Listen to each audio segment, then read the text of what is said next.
తాజాగా ఏపీ మాజీ ముఖ్యమంత్రి వైఎస్ జగన్మోహన్ రెడ్డి అయితే జైల్లో ఉన్న వల్లభనేని వంశీని అయితే కలవడం జరిగింది. దీంతో ఒక్కసారిగా సోషల్ మీడియాలో జగన్మోహన్ రెడ్డిపై తెలుగుదేశం పార్టీ అయితే రెచ్చిపోతుందని చెప్పవచ్చు. దళిత వ్యతిరేకి, మహిళా ద్రోహి వల్లభనేని వంశీకి మాజీ సీఎం వైఎస్ జగన్మోహన్ రెడ్డి ఎందుకు మద్దతుగా నిలుస్తున్నారు అని తెలుగుదేశం పార్టీ అయితే ప్రశ్నించింది. ఈ మేరకు ఇవాళ మధ్యాహ్నం ఓ బహిరంగ లేఖను సైతం విడుదల చేసింది.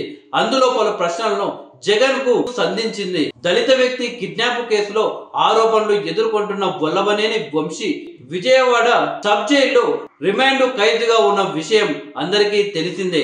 ఆయన్ను వైఎస్ జగన్మోహన్ రెడ్డి పరామర్శించారు. అనంతరం విలేకరులతో మాట్లాడుతూ తీవ్ర ఆరోపణలు చేశారు వైఎస్ జగన్మోహన్ రెడ్డి గారు. అయితే వంశీని టార్గెట్ గా చేసిన చంద్రబాబు అక్రమ కేసులో ఇరికించారు అని మండిపడ్డారు. తెలుగుదేశం పార్టీ నాయకులకు మద్దతుగా నిలుస్తున్న పోలీసులను సైతం వదిలిపెట్టమంటూ తీవ్ర హెచ్చరికలు జారీ చేశారు. ఇదే నేపథ్యంలో తెలుగుదేశం పార్టీ రాష్ట్ర అధ్యక్షుడు పల్లా శ్రీనివాసు పేరున ఒక ప్రకటన విడుదల చేసింది. అందులో జగన్ కు పలు ప్రశ్నలు వేసింది. దోపిడీదారుడు వంశీని జగన్ ఎందుకు ములాఖాత్ అయ్యారో సమాధానం చెప్పాలి అని డిమాండ్ చేశారు. దళిత ఉద్యోగి సత్యవర్ధన్ ను కిడ్నాప్ చేసి హింసించి హత్య చేస్తానని వంశీ బెదిరించారని ఆరోపించారు. దళితుల కంటే నేరస్తులు ఎక్కువైపోయారా అని నిలదీశారు.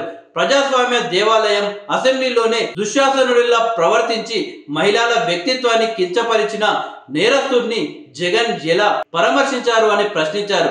గన్నవరం తెలుగుదేశం పార్టీ కార్యాలయాన్ని తగలబెట్టింది. మహిళా కార్యకర్తలపై వంశీ అక్రమ కేసులు పెట్టించి వారాల తరబడి హింసించారని మండిపడ్డారు. తల్లి చెల్లిపై అసభ్యకరంగా పోస్టులు పెట్టించిన నీకు ఇతర మహిళలపై గౌరవం ఉంటుందా అంటూ ఈ యొక్క లేఖల్లో జగన్ ను ఎద్దేవా చేశారు. అంతేకాకుండా సంకల్ప సిద్ధి చిట్ ఫండ్స్ పేరుతో 16 మంది కుటుంబాలను వంశీ రోడ్డున పడేశారని ఆ లేఖల్లో టీడీపీ ఆరోపణలు చేసింది. పట్టిసీమ గట్టు మట్టిని అక్రమంగా తరలించిన రైతు ద్రోహి వంశీ అని మండిపడింది. గన్నవరం నియోజకవర్గ ప్రజలకు 119 ఇళ్ల పట్టాలు ఇచ్చి సొంత ఇంటి కలలను దూరం చేశారని ఆరోపించారు. బావులపాడు, గన్నవరం, మండలపల్లి ప్రాంతాల్లో చెరువులను, కొండలను అక్రమంగా తగ్గించి గ్రానైట్ అమ్ముకున్న మాఫియా వంశీ అని తీవ్ర ఆరోపణలు చేశారు. ఎయిర్పోర్టు భూములను సైతం కబ్జా చేశాడని మండిపడింది.